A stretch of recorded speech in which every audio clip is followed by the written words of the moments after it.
대처도 없는 그런 다주택자가 되라고 제가 말씀드린 적이 없습니다. 그게 무슨 다주택입니까? 빚 좋은 개살구지.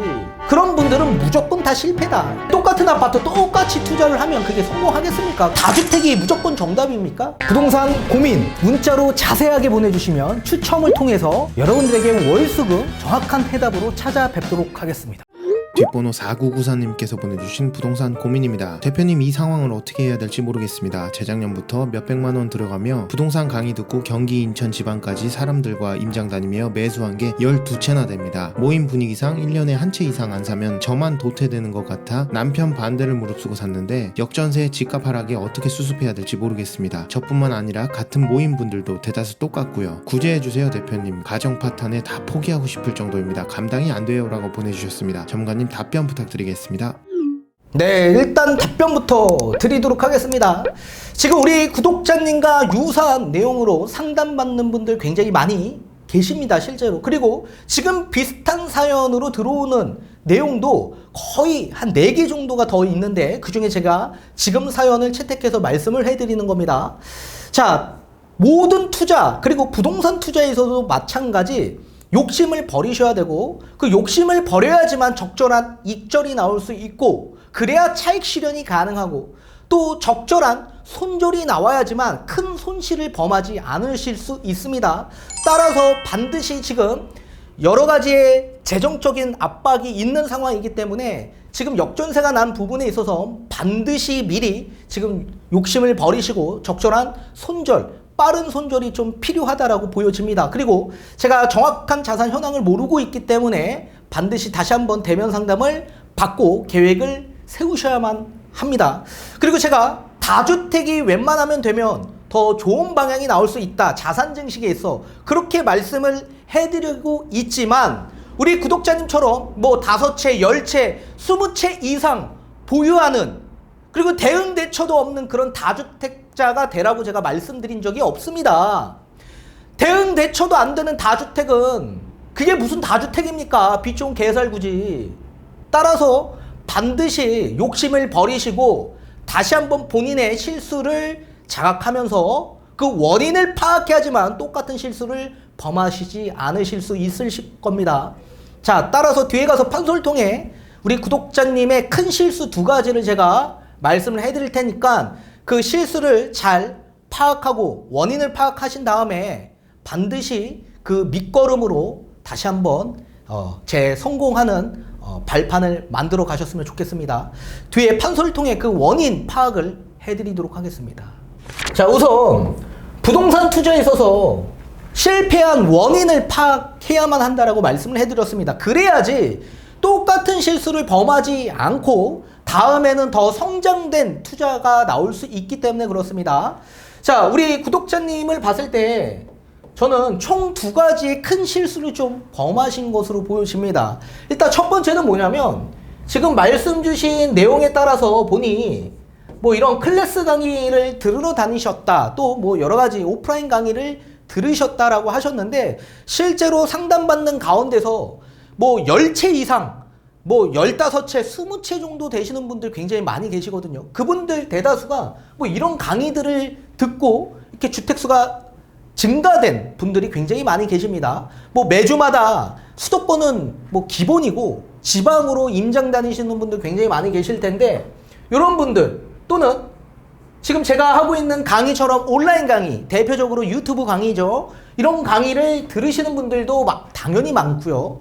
또 오프라인 강의를 들으러 다니시는 분들도 굉장히 많더라.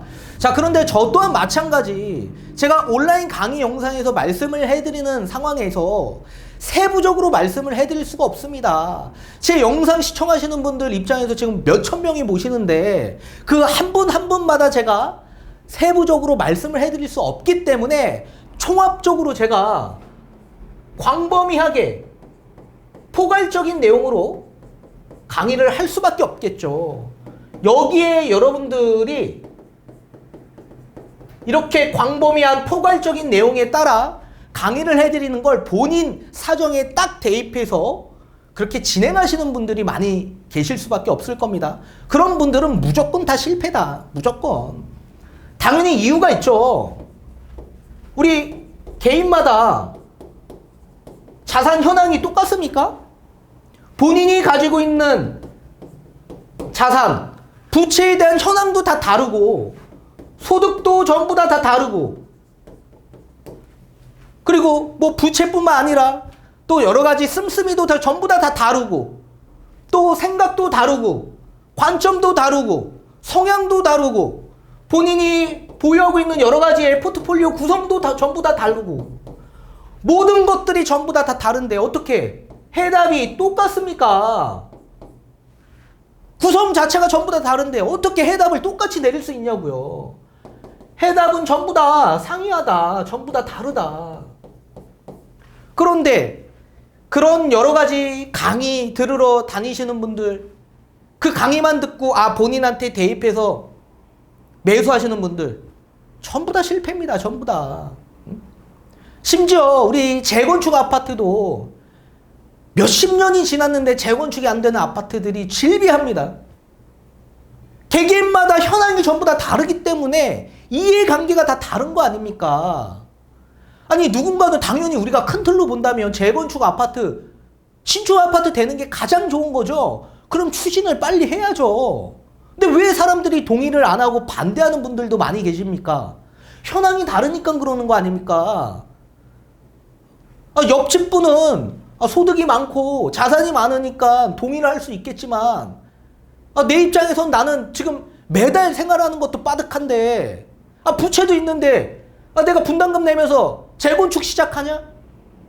그리고 지금 내 나이가 몇 살인데 지금 내가 대출 받아가지고 개개인마다 현황이 다 다르기 때문에 전부 다 상이한 거 아닙니까? 해답들이. 그러니까 추진 동력이 약해지고 비대위가 강해지는 이런 재건축 단지들을 많이 만나보는 거고 또 그뿐만 아니라 우리 핏줄인 한 가족 안에서도 내 부모님, 내 배우자, 내 자녀와도 생각이 다르고 저축액도 다르고 씀씀이도 다르고 소득도 다르고 성향이 다르고 모든 것들이 다 다른데 어떻게 똑같이 하냐고요. 그런데 여러분들은 이런 강의만 듣고 그 강의에 나온 해답을 본인한테 대입해 가면서 매매하면 그게 성공하겠습니까? 당연히 다르죠. 그러니까 실패하는 겁니다. 실수가 나오는 거고. 제가 말씀드리는 거에 있어서 광범위한 이런 포괄적 큰 틀에서 말씀을 해드리기 때문에 반드시 세부적으로 상담으로 통해서 계획과 전략을 세우셔야만 한다. 항상 그렇게 제가 강조합니다. 왜 제가 오프라인 강의 안 합니까? 제가 몇 년 전만 해도 오프라인 강의 굉장히 많이 했었습니다. 100명, 200명 있는 가운데 제가 오프라인 강의 굉장히 많이 했는데 그렇게 강의한 가운데서도 그 강의에 제가 답변해드린 아파트를 본인한테 맞지 않는 아파트인데도 불구하고 매매하셔서 뒤늦게 나는 실패했다, 실수했다 이렇게 얘기하시는 분들도 굉장히 많았거든요. 왜요? 그분은 세부적으로 상담받지 않고 그냥 이런 큰 틀에 대한 강의만 듣고 접근을 하셨기 때문에 실패한 겁니다. 실제로 세부적인 내용으로 상담을 받으셔야죠. 본인이 보유하고 있는 주택에 대한 명의가 누구 명의인지, 그리고 주택수는 몇 채가 되고 몇 년도에 취득했고 또 차익 실현은 어느 정도 났고 지금 부채가 어느 정도 있고 소득액은 얼마 있고 저축액은 얼마 정도 저축할 수 있는지 여러 가지 리스크에 대한 방안도 마련해야 되고 거기에 따라 당연히 답변도 다르고 추천하는 아파트도 전부 다 다른 거 아닙니까? 또 거기에 따라 세무적인 부분도 함께 추가가 될 수밖에 없고요.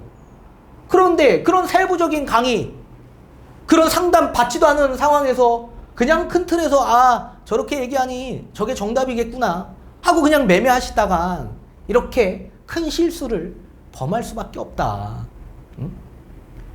그리고 실제로 여기 오시는 분들 가운데서 이런 강의 들으러 다니시는 분들 많습니다. 뭐 이렇게 몇 명이 모아서.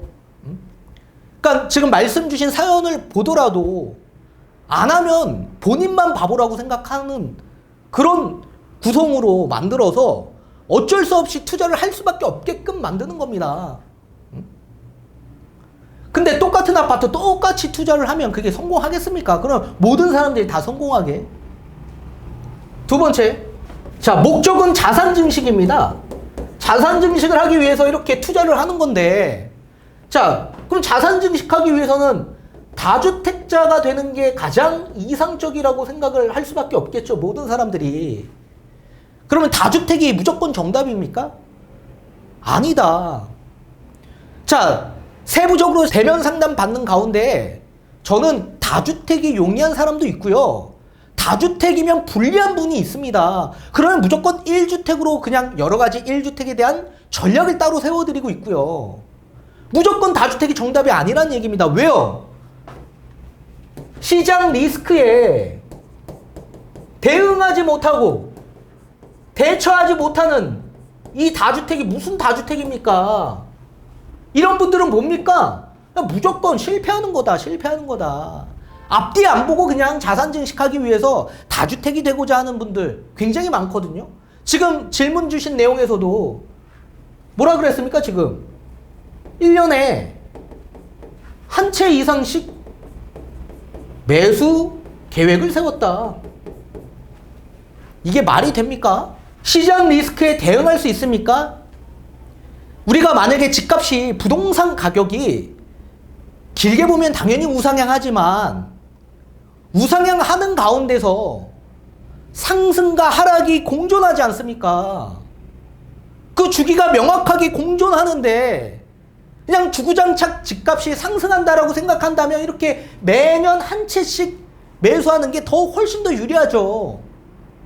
그런데 시장은 그렇게 전개되지 않기 때문에 그렇습니다. 자, 중요한 거 뭡니까? 부동산 정책. 이 부동산 정책에 따라서 리스크가 생길 수가 있습니다. 여기에 대응을 해야 되는데 대응을 못하면 망하는 거고요. 또 우리 집만 사면 끝나는 게 아니라 매도, 엑시트 전략을 잘 세워야만 하는데 엑시트 대응 자체를 못하게 될 경우도 있고요. 또 부동산 시장에서 수급 동향, 이 수급 동향을 잘못 파악해서 접근했다가 또 리스크가 발생이 되는 경우도 있고요. 또 부동산 시장에서 부동산 가격이 하락하면 이게 매매만 하락하는 게 아니라 지금처럼 전세까지 하락하면 어떻게 대처할 거냐 이거예요.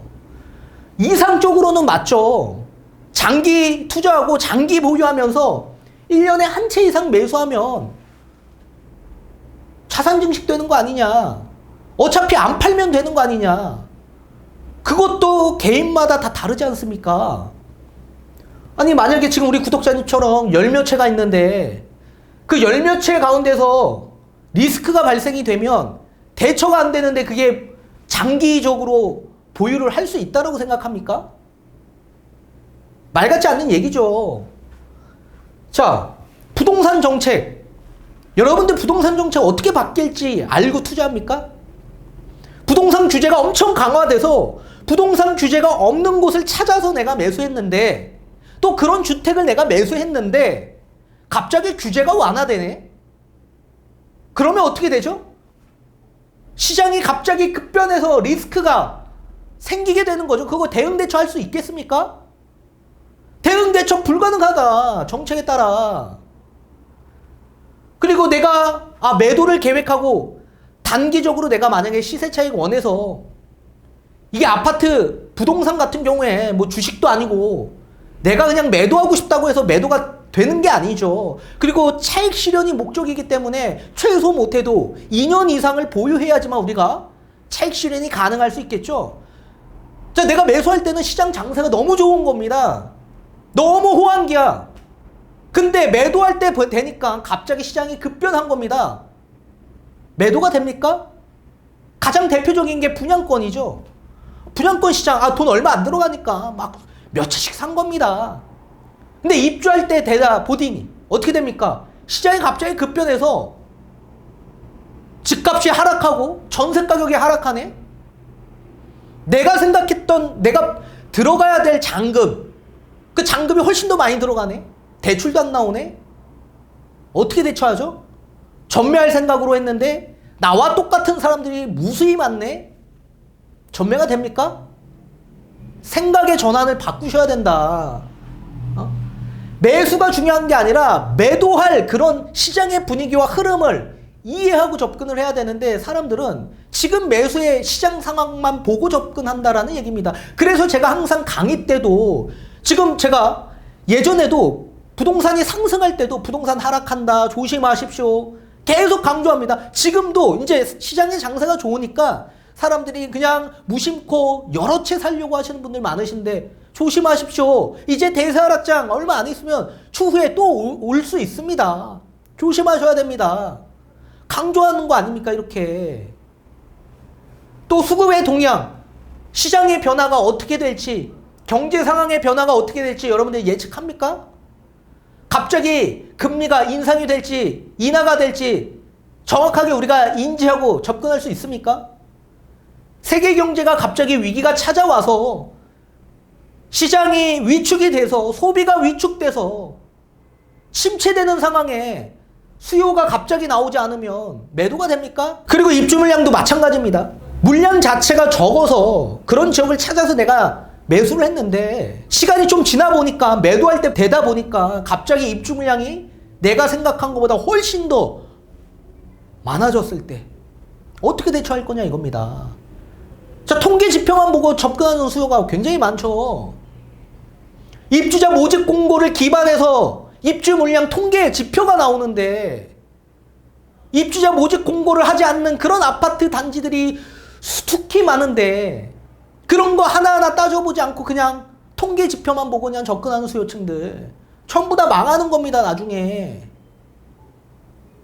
그리고 부동산이 하락할지 폭락할지 여러분들 알고 접근하는 겁니까? 장기적으로 보면 우상향하죠 모든 자산들은. 근데 우상향하는 과정에서도 상승과 하락이 공존하는 상황에서 우상향하는 겁니다. 주기가 명확하게 있다고요. 집값이 한 번도 하락하지 않고 계속 우상향한다면 이렇게 개인마다 자산 현황이 다르더라도 매년 한 채 이상 매수해도 리스크가 없죠. 그런데 모든 자산 시장은 하락이 공존하지 않습니까? 따라서 우리가 그런 하락기에 매매뿐만 아니라 전세 가격 하락하는 데 있어 내가 투자한 자금보다 더 많은 자금들이 투입될 가능성이 매우 높아지죠. 그거 어떻게 감당할 거냐 이겁니다. 장기 보유, 장기 투자? 저는 절대 권장하지 않습니다. 집값이 계속 상승 주기로 상승만 한다면 장기 투자, 장기 거주 가장 용이한 방법일 수 있습니다. 그런데 부동산 시장에 있어서는 그리고 부동산뿐만 아니라 모든 자본시장, 자산시장은 상승 하락 주기가 명확하게 있기 때문에 반드시 스탠스를 그 주기마다 다 다르게 움직여야만 한다. 지금처럼 다주택자 입장에서 난 다주택이었는데 지금 집값 하락이 있어서 정말 좋은 기회 다 놓친 거 아닙니까? 누군가는 저점 매수하고 누군가는 투자금이 적게 해서 좋은 시기에 매수했는데 그렇다면 수익률적인 면에서 장기 거주, 장기 투자하는 사람과 완전히 양극화, 그 양극화 가운데서도 초양극화 대상자가 될 수 있다는 걸 명심하십시오. 따라서 우리 구독자님 뿐만 아니라 이런 분들 정말 많아서 제가 얘기하는 겁니다. 요즘에 상담이 너무 많아요 이런 분들. 이게 뭐 한두 채가 아닙니다. 제가 웬만하면 2주택이 가장 좋다.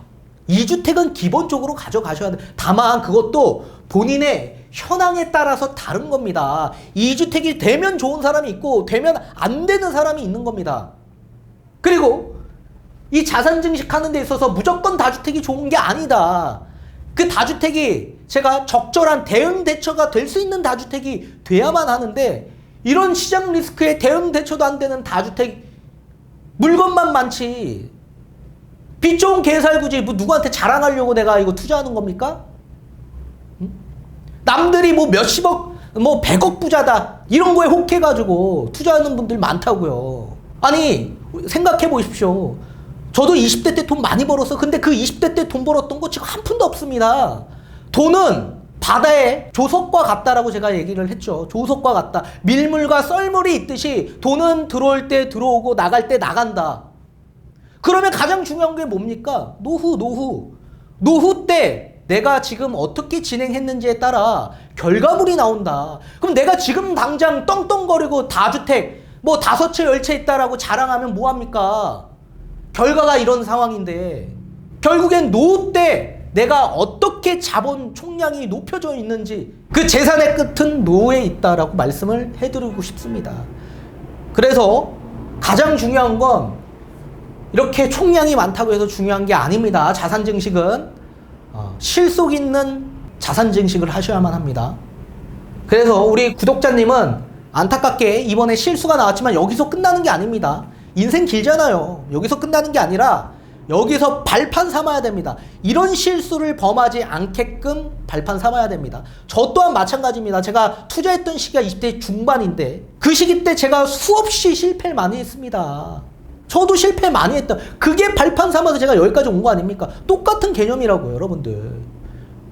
투자하는 데 있어서 성공한 사례들이 있죠. 상승기 때 성공했다? 그 상승기 때는요, 누구나 돈을 다 버는 시기였습니다. 그때 돈 안 벌면 바보지. 근데 중요한 건 뭡니까? 이런 시장의 리스크에 대응 대처를 못하는 분들은 두 번 다시 재기하지 못할 겁니다. 따라서 이걸 다시 한번 발판 삼아서 우리는 사람은 욕망이 많은 존재이기 때문에 그 욕망의 절제가 필요합니다. 집값이 상승한다라고 해서 내가 저 꼭대기에 매도한다? 절대 매도 못합니다. 우리 구독자님 뿐만 아니라 여러분들 매도 계획을 세워도 엑시트 전략이 잘 안 나올 겁니다. 계획대로 안 됩니다. 반드시 적절한 익절이 필요하고 그리고 적절한 손절이 필요하다. 기억하십시오.